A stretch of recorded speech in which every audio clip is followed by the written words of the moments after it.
Hi everybody, thanks for joining us. Andy Lightbody, Rocky Mountain Television, and welcome to Outdoor Adventures.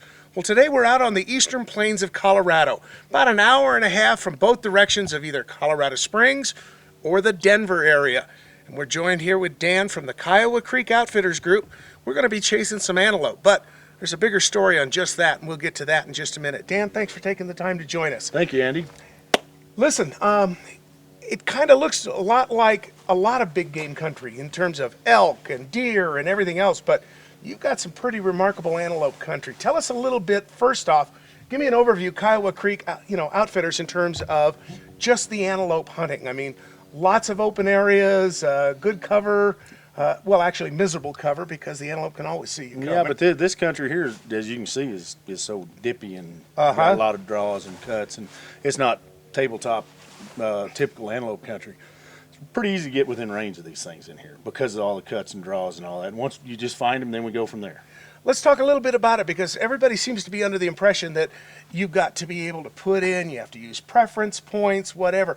Kiowa Creek is famous because I know part of what you say is private land hunting at its best. Right. You actually have access to the permits where people don't have to go and put in and draw and use 16 preference points to be able to get out and smack a big monster.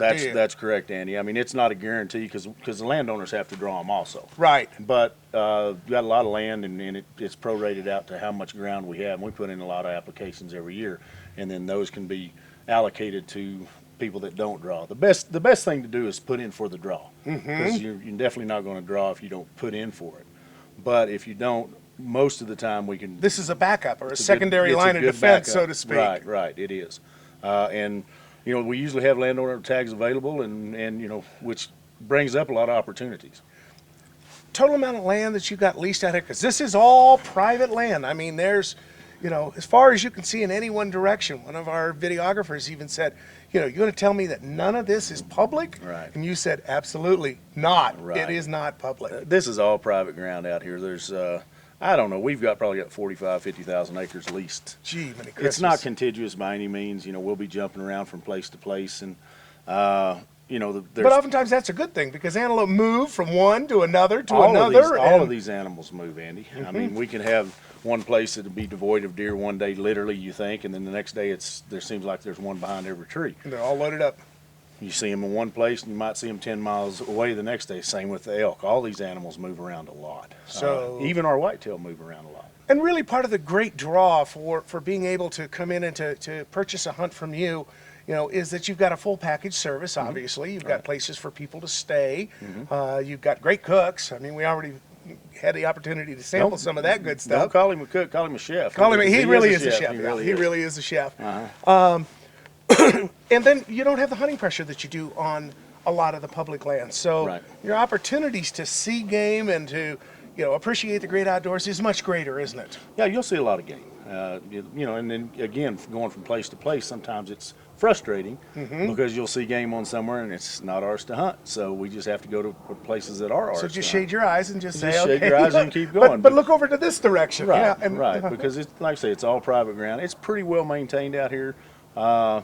People don't just go out shooting animals. Of course, there's some locals that fill the freezers every year, which is great. But our quality potential is very good because, that's what people are starting to go after is the trophy animals. And you'll see some good trophy animals. There are a lot of antelope out here, aren't there? There's a lot of antelope. There's a whole bunch of antelope. And the rifle tags, is what you said before. The rifle tags are somewhat hard to draw, but the muzzleloader tag, as you're going to be hunting out here, that's a simple tag to draw. There's usually leftovers in this unit or undersubscribed. There's not necessarily leftovers, so you have to put in by the deadline.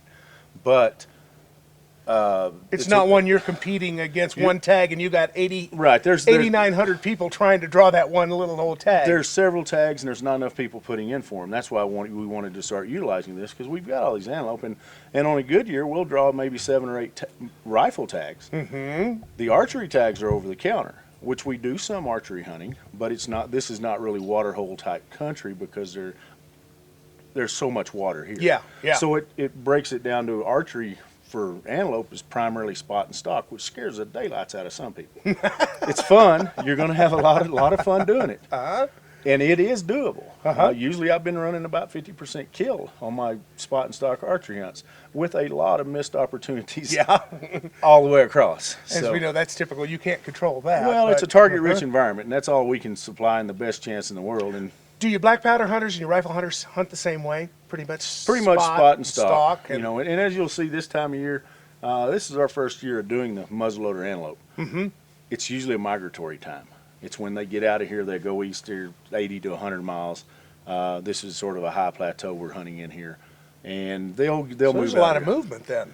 A lot of movement. Okay. A lot of movement. If we hit it right, if we can get in front of one, Mm-hmm. you know, the right herd. The thing about it is they're going to be herded up. Now, we'll find plenty of antelope. Okay.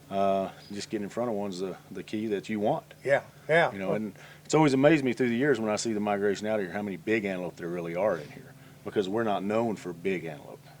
Yet, by the same token, that doesn't We mean that kill- they haven't been hiding away all we kill- season we until the kill- migration starts. Right. We kill good antelope. Uh-huh. As far as representative of the species, this is a prime place to be because there's plenty of animals, plenty of good mature bucks. Because once again, rifle tags are hard to come by. And what do you have? A 3-day hunt primarily? Have a 3-day hunt. Okay.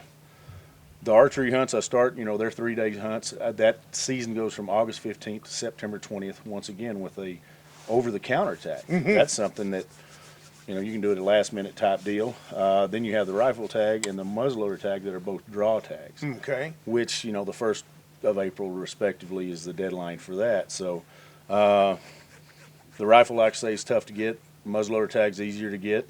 Target rich environment. I mean, you know, it's whatever weapon they choose, you know, we could usually facilitate a hunt. Outstanding. And that being with the landowner tags would be the main one to fall back on for rifle tags, because the resident or non-resident takes 4 or 5 preference points to draw a rifle tag in here. Whoa. So course. this would be the better way to go, wouldn't it? Well, it is. It's Yeah, a great way to yeah. go, unless you've got the points banked.